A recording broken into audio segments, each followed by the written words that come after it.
Tous, nous allons voir aujourd'hui comment utiliser Regressi pour analyser les courbes lors d'un titrage avec suivi par conductimétrie. La première chose à faire ici, c'est d'ouvrir Regressi, puis d'aller dans Fichier, Nouveau, et vous allez sur Clavier.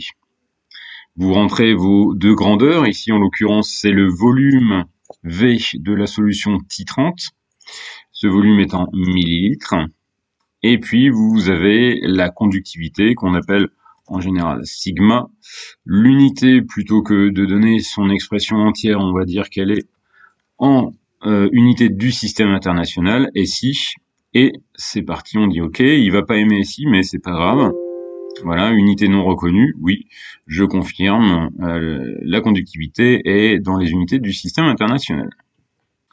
Ok, une fois que vous avez votre tableau, eh bien vous n'avez plus qu'à le remplir avec les valeurs que vous avez relevées. Alors je vous conseille en réalité de remplir les valeurs au fur et à mesure que vous faites votre expérience. C'est-à-dire que vous préparez votre matériel, vous préparez vos solutions, et puis vous commencez, avant même d'avoir versé quoi que ce soit, c'est-à-dire avant d'avoir versé 1 millilitre de solution titrante, eh bien vous mesurez la valeur de la conductivité.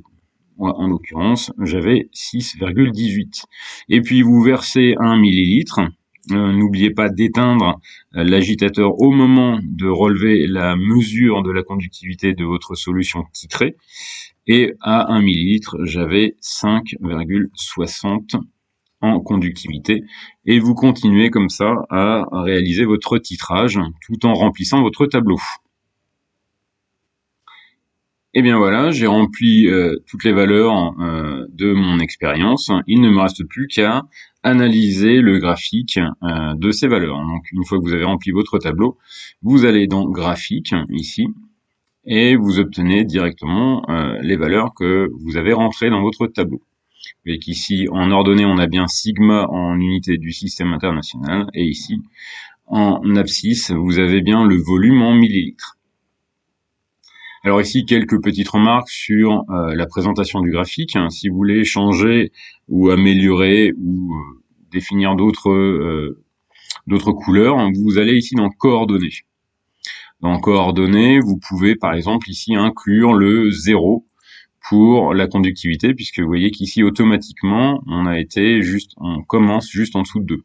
Vous pouvez enlever, par exemple ici les lignes, ou enlever les points et n'avoir que les lignes, ou définir des points, les couleurs, etc. Bref, tout ça c'est dans les coordonnées. Si vous voulez les changer, c'est ici que ça se passe. On va abandonner, on va conserver le graphique tel qu'il est. Et ensuite, la deuxième partie, c'est la modélisation ici des deux droites qui correspondent aux pentes qu'il y a avant et après le volume équivalent. Ici, on se doute que le volume équivalent est quelque part par ici. Alors, nous allons ici dans Modélisation. Voilà. Et par quoi va-t-on modéliser ici cette droite? Alors, c'est une droite, oui, mais ça n'est pas une droite linéaire, c'est une droite affine. Et donc, on va choisir affine. Ici, il vous propose le modèle suivant. Sigma, donc la conductivité serait égale à une constante fois le volume plus B. Vous voyez ici la droite qu'il vous propose. Alors, cette droite ne correspond pas du tout à ce que l'on veut, et pour cause, puisque nous n'avons pas défini les bornes. Ici, les bornes, c'est-à-dire les valeurs minimales et maximales, sont données par les petits triangles qu'il y a ici et ici de chaque côté. Or, nous, ce qui nous intéresse, c'est uniquement cette partie-là. Donc, nous allons ici aller dans bornes. Ici, on nous propose les bornes de sigma est égal à A fois V plus B. C'est exactement ce que l'on veut. Et ici, vous avez une sorte de carré qui va s'afficher. En fait, vous sélectionnez les points qui vous intéressent. Donc, pour moi, eh bien, je vais choisir ces points-là. Voilà ici la droite qui vous est proposée, droite qui est plus intéressante puisque vous voyez que cette droite correspond bien à l'alignement de mes points. Eh bien, il va falloir faire maintenant la même chose pour la seconde partie. Et à ce moment-là, vous retournez dans Borne et vous voyez Borne et Nouveau modèle. On clique sur Borne et Nouveau modèle. Et vous allez définir vos nouvelles bornes pour votre nouveau modèle. Cette fois-ci, on va prendre donc les points qui se trouvent après le volume équivalent. on va prendre ça par exemple, histoire de prendre des points qui soient bien alignés. Ici, il vous redemande quel type de modèle vous voulez. Alors, c'est un modèle classique, le modèle affine. On va dire OK. Et vous voici avec vos deux modèles de droite affine pour la partie avant le volume équivalent, avant l'équivalence, et la partie après équivalence. Alors ici, on se retrouve avec le problème suivant. On sait que le volume équivalent va être déterminé par le point d'intersection de ces deux droites. Alors comment faire? Vous allez dans Options ici, dans la partie modélisation, et ici Options de modélisation. Allons dans Options de modélisation.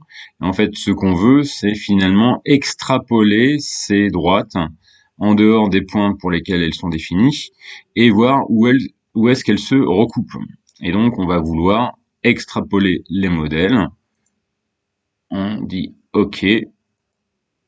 Voilà, vous avez vos deux droites qui se coupent et on va avoir ici le point d'intersection dont on va déterminer les coordonnées.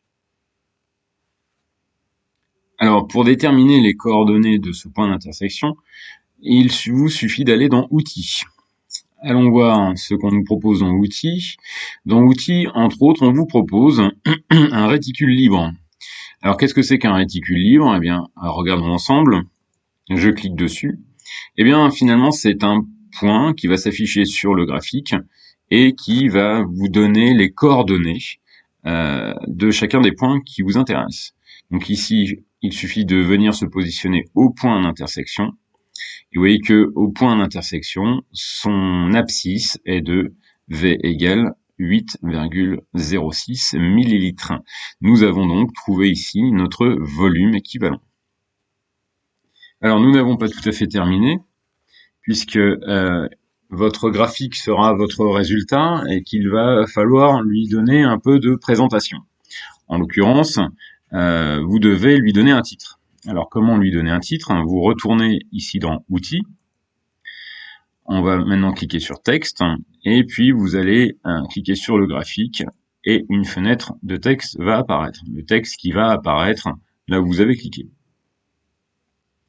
Alors en l'occurrence ici, vous pouvez écrire à quoi correspond le graphique que vous avez obtenu, donc titrage de combien de millilitres d'une solution titrée de quoi par une solution titrante de quoi. À vous de déterminer ce qu'il faut remplir pour avoir un titre convenable. Alors on pourrait aussi rajouter avec quel type de sonde on a réalisé nos mesures. En l'occurrence, la sonde utilisée, c'est celle-ci. Il s'agit d'une sonde conductimètre qui est une électrodographite. On peut le rajouter ici, toujours la même chose, texte, sonde utilisée, sonde utilisée égale sonde au graphite. Voilà, donc toute information est bonne pour expliciter les conditions de l'obtention de cette courbe pour qu'on sache exactement quelles étaient les conditions expérimentales qui vous ont permis d'obtenir cette courbe. À vous d'imaginer s'il y a d'autres informations que l'on pourrait rajouter.